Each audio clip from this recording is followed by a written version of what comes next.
Promotion में आरक्षण के मुद्दे को लेकर क्या कह रही हैं बीएसपी अध्यक्ष मायावती, आपको सुनवाते हैं। जाए और इसको लेकर संवैधानिक संशोधन विधेयक लाना चाहिए। तो अंत में फिर काफ़ी हमें स्ट्रगल करना पड़ा, तो फिर राज्यसभा में तो इसको लेकर संविधान संशोधन विधेयक आया, तो राज्यसभा में तो पास हो गया पिछली गवर्नमेंट में ही, लेकिन पिछली ही गवर्नमेंट में तो लोकसभा के अंदर ये विधेयक पास नहीं हो सका। और जब सत्ता परिवर्तन हुआ और बीजेपी के नेतृत्व में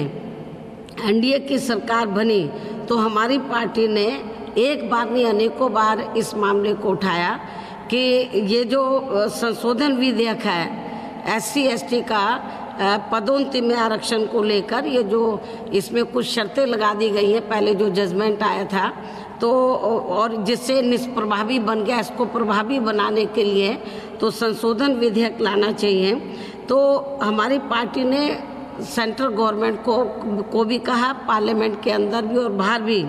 ये वर्तमान गवर्नमेंट को भी, बीजेपी की सरकार को कहा कि आप इस राज्यसभा में तो ये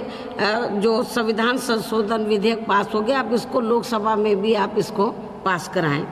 लेकिन दुख की बात ये है कि अपने आप को भारतीय जनता पार्टी जो ये कहती है कि हम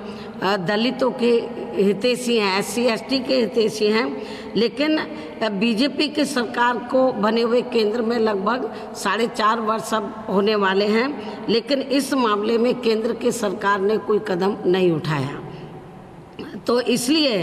ऐसी स्थिति में तो आज के फैसले के बाद, लेकिन आज जो भी कुछ फैसला आया, पूरा तो अभी मैंने पढ़ा नहीं है, लेकिन जो भी कुछ अभी मीडिया में आ रहा है, चैनलों में जो भी कुछ दिखाया जा रहा है, उसके आधार पर मैं ये अपनी प्रतिक्रिया दे रही हूँ। तो इस प्रकार आज के फैसले के बाद, क्योंकि सेंट्रल गवर्नमेंट तो इस मामले में चुप रही, मतलब इस प्रकार आज के फैसले के बाद तो केंद्र व राज्य सरकारें SC ST वर्ग के सरकारी कर्मचारियों को प्रमोशन में आरक्षण दिए जाने के लिए उसी प्रकार से स्वतंत्र हो गई हैं जैसा कि सन 2006 के पहले हुआ करती थी।